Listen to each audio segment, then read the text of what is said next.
All right. Hi, everybody. This is Todd LaVine, founder of Agape Pastoral Services, and I am super excited today. I've got somebody with me. Elizabeth Larsen is joining me today. And if you've been following me at all on Facebook, Instagram, if you've been getting my newsletters, you are aware then that Liz and I have teamed up, and she's going to begin working with me. She's actually already working with me. She's got one client right now, and she's also starting another client here in the near future. And she and I will be partnering together back in ministry all over again. Liz and I worked back together at Horizons Community Church back in the day, and I'll get to more of that later. But Liz, welcome to the team. I'm so glad to be a part of the team and be working with you again. It's gonna be awesome. Yeah, it's super exciting. You know, Liz, tell me a little bit, just from your perspective, the connection between you and I and how our families are connected. As I said just a minute ago, Liz and I worked together at Horizons back in the day, back in the 2005, 2007, 2008 range, roughly. Is that about right, Liz? Yeah, I was thinking about that, and actually I met Jody before I met you. Yeah. The first time that I walked into Horizons Community Church, I just immediately started serving somewhere at the front door, and I found out about the Bible studies that she was doing. And so, being such a new Christian, I walked into my first Bible study ever with your wife, Jody LaVine. and it must have been 25 years ago, 20 some years ago. And it was Battlefield of the Mind with Joyce Meyer. And it was just she's so she was easy to learn from, but she just said it the way you needed to hear it, and I grew so much in that first Bible study. So I honestly met Jody before I met you. And then I started serving at the church, and I think I had been serving for, I don't know, maybe like 5 years before I came on staff and got to really work closely with you as my executive pastor. Whenever I needed counsel in the ministry or whatever, I would always come to you, and you were a prayer warrior for me at that point. I remember getting a lot of prayer from you. And then I was blessed with helping you raise your 3 children. Yes, thank you.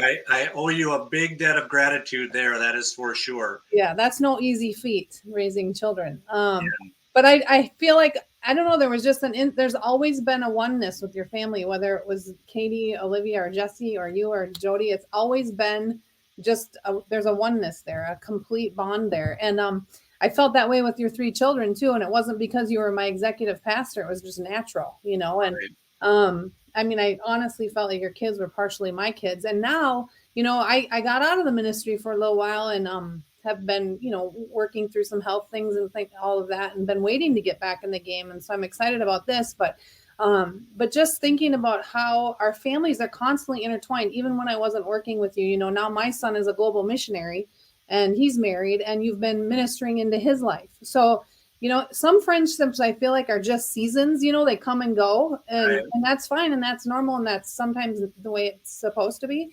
But It seems like our families have always been connected, and we're ministering into each other's kids' lives. And I'm thankful for how you've been helping with, my son and Larissa too, and just encouraging and being a prayer warrior for them and talking with them. So it's been, 28 years. I don't know, a long time. Yeah, it's been a long time. It's been a couple decades. Let's leave it at that, for sure. And, I think the thing that I've always admired most about you is you are sold out for Christ. You have always been, from the earliest memories that I have of you, been incredibly passionate about your walk in relationship with Christ and wanting to share Christ with anybody and everybody that you know. And you've gone through, a lot of difficult situations. You had mentioned your health earlier, but other things as well. And I know that your faith personally carried you through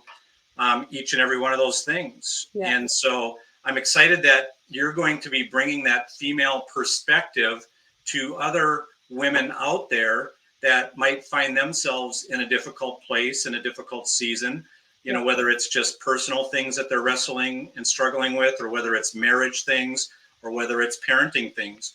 One of the things I talk to our clients, I got to get used to saying our, because it's been just me at this point. But, one of the things that I talk to our clients about all the time is the necessity to have wise, godly counsel in our lives. And we should always have people that are more seasoned than us, people that have experienced a little more life than us. And you've got a lot of marriage under your belt. You've got kids under your belt, so the parenting thing, you've got struggles that you've gone through from your youngest years through your adult years. And so I'm super excited because that's how I see myself, right? I'm not educated. I didn't get a fancy degree, nor do you. And so I've got 37 years of marriage experience, 37 years of following Christ, an exhaustive study of God's word. I've got 25 years of working with couples and individual men, and God is using that experience to bless and work into other people's lives. And I see him doing that same exact thing in and through you. Oh, thank you. It brings tears to my eyes when you think about being on fire for Christ. I think part of the reason why this relationship with Christ has been everything to me is because it saved me. It literally saved me from my life. I lived the first 28 years of my life apart from Christ. And I remember thinking about Christ as a small child and in those moments when I was fearful in my home, or that he was always there, but I walked away from that, and was following the ways of the world completely 100% and didn't know the gospel. Yeah. And so when I hit rock bottom and I learned the gospel and I repented and I clung on to Jesus, he was real to me. It was like he was sitting on the couch explaining what this book means to me, as I was reading it for the first 4 years of my walk with Christ. And so, it's everyone has a right to know who Christ is and what he did, and that he's real, and that he speaks, and that you can hear his voice, and that his word is living and active, and it's inspired. And amen. So I think it's everyone has a right to know that. And I think I didn't know that gospel until I was older. And so, I would go to people and say, have you ever heard of Jesus? I didn't think anybody else knew who he was, because not the way I knew it, and it changed my life. So I am very passionate about it. I've been walking, pretty hardcore, I think, for like 23 years now. Yeah. And yeah, he changes my life, but not everybody's testimony has to be like that either. I love talking to people who have been blessed with knowing the Lord their whole lives, which is the case with my daughter. Because everything's a testimony. You know what I mean? You're not in the devil's playground. Everything's a testimony. And I think people get used to that, and it's celebrating those moments and remembering that he's faithful in all of those things. So yeah, my walk with God has been, it's been amazing, but it hasn't always been easy either. And then when you say about having troubles in life, before I knew Christ, I was married and divorced, and I had to deal with what that looked like. I knew what the Bible said about divorce, and I was remarried at that time, so it was a difficult thing. But it was before I knew Christ, and I felt the grace of Christ, and he was teaching me through that. But I've gone through a lot of things, and that's the other thing. I feel like God is, so graceful and so genuine, and I feel like he gives me that heart, not to be judgmental and to be open and just honest and be willing to be vulnerable and share my life with people and be a trusted voice. So so thankful for this opportunity, honestly. That is awesome. Yeah. When you stop and consider the fact that I was first getting to know you when you were a relatively new Christian. Yeah. Right. Brand new. Yeah. And so, if I've got a number of people in my life that are like that, because I've been a follower of Christ for 37 years, but you are a living, walking, breathing example of the transformative power of Jesus Christ. Absolutely. And following him and doing your best to follow his ways and his guidance and his direction and his leading in your life. To see you from the early 2000s to 2023, is amazing. You are an amazing woman of God who is being used by God in powerful ways. And you're doing that in the marketplace right now in a very successful position within a very successful company. Yeah. And now you're going to dip your toe in this pool with me, which is kind of how I got into this full time. I was doing this in a part-time capacity for, quite a while after I left my role at Horizons in 2013. And I just knew that that's where God wanted me. I just knew that he had uniquely wired and gifted me to do what I'm doing now. And now you get to stick your toe into this pool and see what God has in store for your future life. I'm not selling you on doing this full time at any point in time, anytime soon, but I am saying that, well, you said it, you were getting back in the game, right? Getting back in the game, so to speak, and getting in the trenches and mixing it up and seeing what God's going to do in and through you. Let's tell me a little bit about your family. Your Dan is your husband, right? Yep, correct. So I was very young. I got married at a very young age, pre-Christ, pre-being born again and not knowing who he was or what his will was for my life, and had 2 children. But I found myself a single mom at 25 years old and raising 2 children. And when I was 28 years old and Dan was 24, I met him. And he's just honestly the kindest person I've ever met, with the softest tongue, and just so kind and never raises a voice, and just was a really safe place for me to be in a relationship. So we started dating, and then we got married when I was 30, right when I got born again, like right when I got saved. So who we met and who we married was like people. It was like all of a sudden, just Bible banging. It's just like, right. Fun. He would be like, Liz, can we please just go to Costco today and not pray for anybody? And I didn't even know about being equally yoked at that point. So it was an interesting journey that Dan and I have been on too. And since, then when I got saved, the Lord literally said to me, stop nagging and start praying, and I started encouraging him into becoming the spiritual leader that I wanted him to be. You know what I mean? Even though he maybe necessarily wasn't, it was complimenting the small things and encouraging, the word in his life without banging him over the head with it. And the Lord, I really started praying, like, Lord, help me to be the person I need to be to help him know you personally, And so he got saved, several years after we got married. So your story was like mine. Jody essentially led me to Christ because she was the strong born again woman when we met. I was not, and we got married, and she rolled the dice pretty big time on me.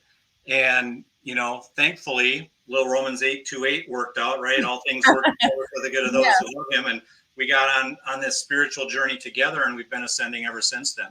Yeah. And it's a tricky role. It's a tricky place to be in when you're trying to raise a family and you're not like going down the same path, but God does it. You know what I mean? That's the thing with following Christ. I feel like as long as you're pressing in and spending time and hearing his voice and studying his word and having people that are on the outside looking in, that's one of the things I think has helped a lot too, is having people like you in my life, or whatever, just people who are on the outside looking in. They have a different perspective. They see things you don't see. And I'm finding that even just working with people, since I started helping out earlier this summer. But yeah, Dan, so Dan did, he got saved, and he's been praying with me, for me, supporting, my children in their walk with God. And so it's been really good. So we've been married for 22 years now.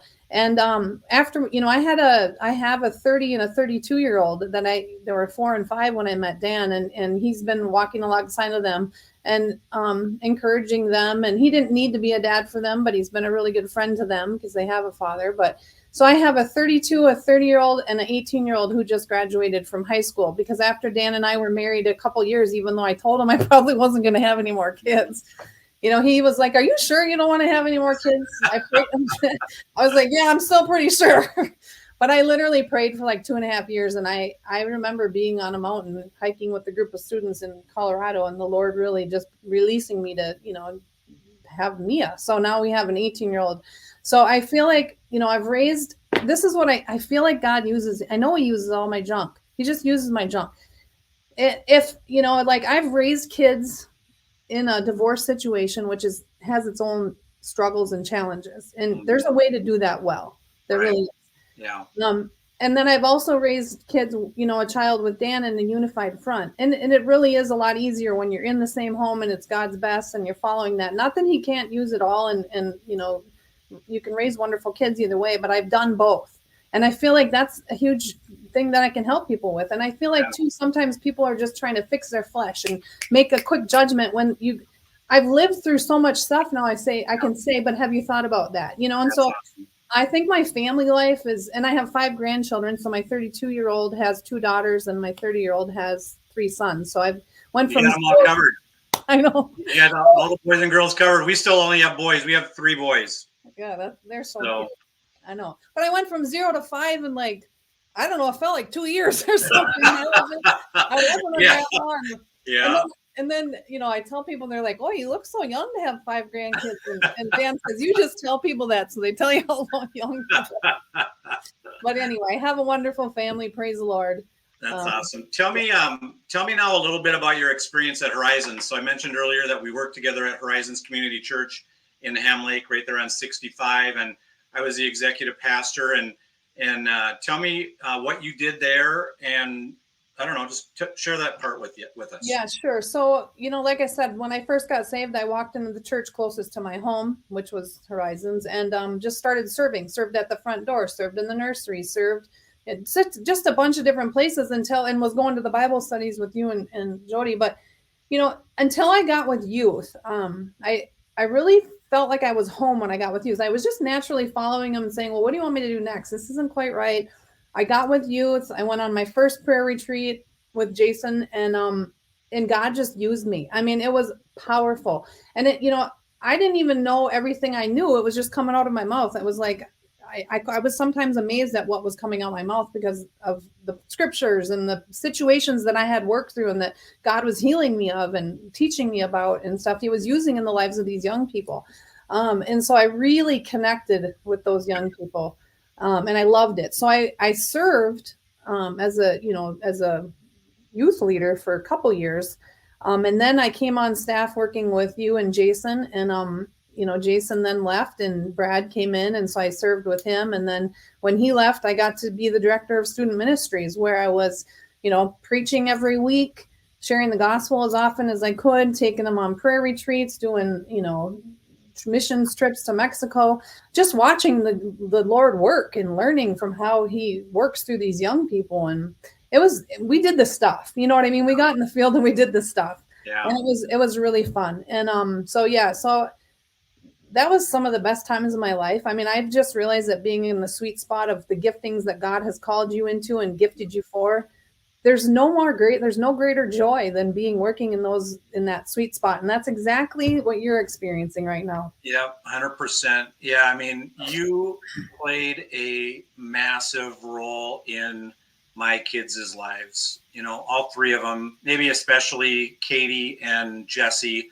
And then JP, I think, was Jesse's small group leader. Yep. I believe. And he and Jesse developed a close bond. And, you know, honestly, I mean, you were the epitome of what any church could hope for in a youth ministry leader. You cared about the kids. You wanted what was in their absolute best interest. You empathized extremely well with where they found themselves.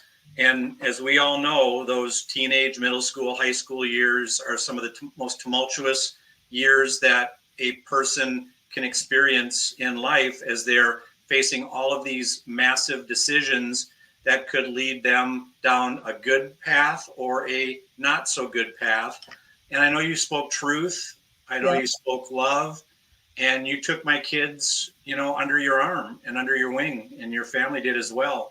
Because I know Jesse spent a lot of time at your house with JP and with you and Julia and Dan. And I know he considers your home kind of a home away from home.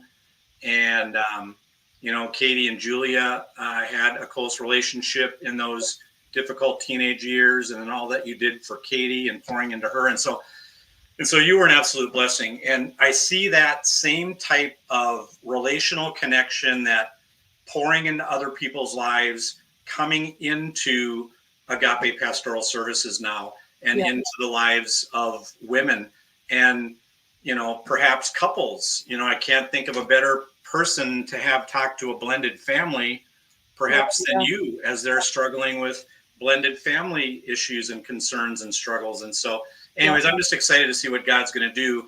I know we're running a little bit long here, so I'm going to kind of wrap it up with one final question.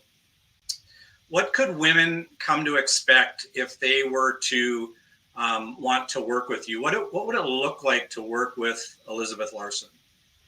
Yeah, I think, I've touched on some of it. The first thing is just a trusted confidant, like somebody you can honestly trust. Like what you say here stays here. You can count on someone who's just here to come alongside with you. And I feel like, we always say this cliche of living victoriously in Christ. I've heard it for 20 some years. I'm like, what does that even look like? You know what I mean? Like, how do you do that? And I think it's just practical. It's so practical in saying, figuring out what's going on in your life and how to overcome the situations, and why are you reacting the way you are? And why are you saying the things you are? And really thinking about what your thinker's thinking about and helping people to do that on a daily basis. I also feel like I said before, I feel like sometimes when you're in something in your life, and maybe it's not even a big deal, but you're in your world and it's like a tornado and you're in the center of it. You can't see out. And it's so healthy to talk to somebody who's looking on from the outside in, because literally people, have been saying things to me, Todd, and I can just see like right there, right? I know, like, I just know. And I cannot believe how many times, like, I've talked to people, and just the several people I've talked to, how I've been through something so incredibly similar, that my life experience and that God is so faithful to take them through that. So I feel like it's somebody who's not going to be judgmental, someone who's going to listen, and you can trust me, and I'm going to be genuine, and I'm going to seek the Lord on your behalf, not just when we're talking, but all the time, because I'm always trying to be in tune and hearing and listening and reading. And I also think like when this happens so naturally, when you first reach out to me in the spring, it just has happened so naturally. So I feel like it is just where God's calling me to be. And I'm so excited to be seeking the Lord on the behalf of other people like I used to, and getting words from him and sharing my life experience. I'm open, I'm honest, and genuine. I really do love people. So I love that. I love it. I love it. I love it. You touched on something there that I don't know that I mentioned at the beginning, and I guess so I'll throw it in now, is that, I don't know, I think it was Jody that threw the idea out originally. Yeah. I don't remember. I want to say that it was at Eaglebrook in the volunteer room, and she said something about, Liz should be doing that, or I don't know what it was said, but that kind of sparked the whole thing, and then it really got me praying in that direction and considering that. And Jody and I have talked about it on and off, and I think that seed was initially planted maybe a year ago or a year and a half ago, when I was first kind of getting ramped back up and getting back into this full time. And then I think, like you said, we kind of talked more seriously about it maybe last spring. And then you just kept seeking the Lord. I kept seeking the Lord. And then just kind of finally came to the decision a couple of months ago and decided, you know what, this is God's leading, and God's putting this all together. And Liz is perfectly suited and wired and gifted in this capacity. And I need a female resource, right? Because I work with many, many couples, and I'll end up working very often with men one-on-one. And then the wife is kind of on her own. And I've got, licensed Christian therapists, female therapists that I refer women to, that I completely and totally trust. But they're not in-house, and it's not that I need to know what's going on or need any of those details, but you and I, like I said, we know each other so well. Yeah. I know that they're going to get godly counsel. I know that they're going to get a compassionate heart. I know that they're going to, you and I are aligned and equally yoked as far as Christ as life, that he is our only true source for any type of healing or transformation. And so we have so much in common as it relates to, the healing and restorative aspects of coaching and counseling. Yeah. And so, it has, it's been extremely natural and not forced. And that's what I love about it, and I literally have been praying, like, Lord, when are you going to get me back in the game? I'm feeling good. Like, when are you going to get me back in the game? And I am so excited that it's with you and your family. Like, I am thrilled, and I've enjoyed, just doing it, here and there at the beginning of the summer, and the last, few weeks I've just been thoroughly enjoying it and seeing the Lord move, and it's been amazing. So yeah, and you and I are moving into a brand new office next week. So that's super exciting. We've got a 3-office suite rented on the main floor of the Union Building in downtown Anoka on Jackson Street. And so you'll have your own private office to meet with your clients, as do I for mine, and nice little lobby area. It's getting painted right now, getting a fresh coat of paint. And so it's going to look good next week. I think you're meeting with your first client next Wednesday in the office there. I'm excited. I've got some client meetings on Monday night, so they'll get to see the new digs Monday night. And so, yeah, lots of cool stuff going on. God's got some really neat stuff in store for you and I and for the ministry of Agape Pastoral Services. And so, Liz, thank you for your time, allowing people an opportunity to get to know you here a little bit better.